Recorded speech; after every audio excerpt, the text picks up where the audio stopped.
Hi, my name is Olivia Vota, and this is day 2 of our experiment to make sourdough starter, our own sourdough starter. Yesterday, 24 hours ago exactly, we combined 3 different kinds of flour with water to see in a few days which would yield the best results as far as a sourdough starter goes.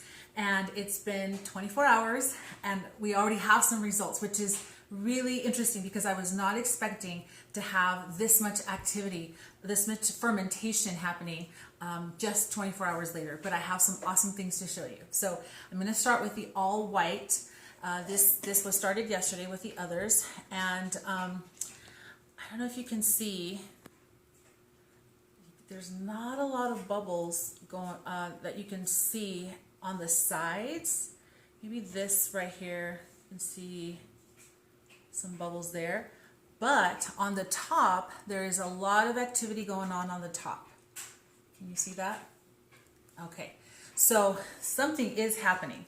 And when I smell it, it's very faint, but that sourness is starting to build. I can see it, I can sense it a little bit, but it's not very strong. It's very mild. Okay, now let's take a look at our half white all-purpose flour. This one was all white, sorry, all-purpose flour, unbleached all-purpose flour. And this is half unbleached all-purpose flour and half whole wheat flour. So let's take a look at what we have here. Okay, I'm going to turn it, and you can see some bubbles that have formed. Probably right here is a good spot. And then on the top, just a few bubbles have popped on the edge. Yeah, I think. Okay. But not a whole lot going on the top compared to what was going on with our all-purpose. A lot more bubbles on the top. A lot more gas has been built on the top. But now you are going to die when I show you our whole wheat, 100% whole wheat starter experiment. I'm going to show you these insane bubbles. I'm going to turn the whole thing because it is incredible to me how many bubbles we're already able to see with just 24 hours. Now the top has just a couple of like dots on the top that show where there might have been some bubbles that have already burst.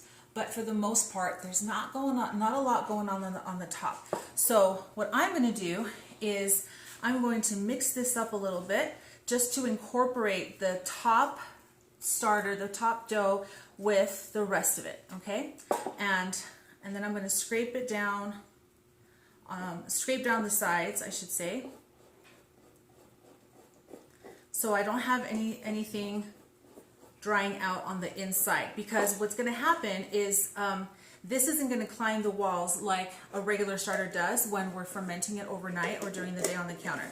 And I'll do the rest of these later today, but I want to show you, oh, well, I got to tell you, let me wash my hands. I have to tell you that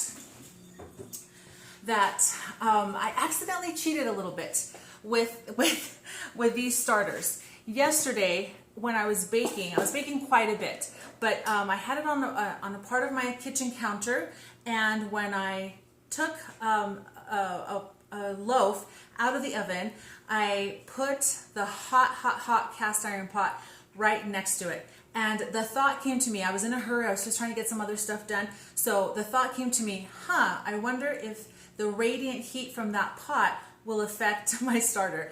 And I think that maybe it did. Maybe that's why we have so much gas built up already in just 24 hours. But I also did another experiment because I was kind of concerned about messing up our experiment by exposing it to heat that normally you wouldn't expose it to.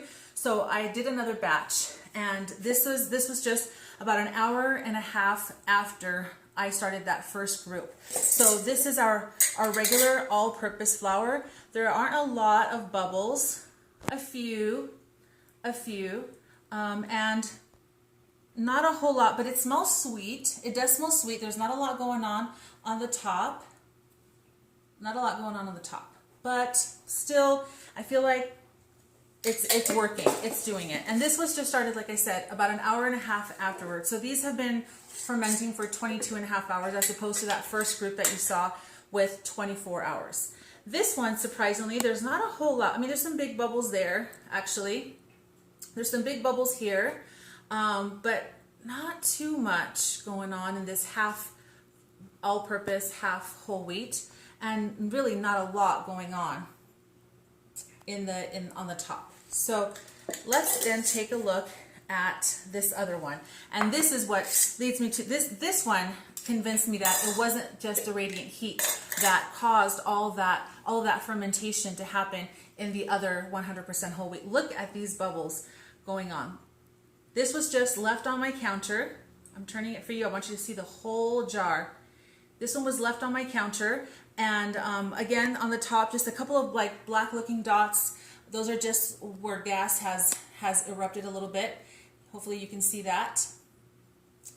All right, but this is looking really, really good for just 24 hours. I can't wait to see what we're gonna have in 48 hours. And I'm thinking that we might be able to start feeding this sooner. We might even have to feed it tomorrow and be able to bake within the week instead of having to wait a whole week before this is ready to bake. So I'll come back tomorrow and I'll show you what results we have then.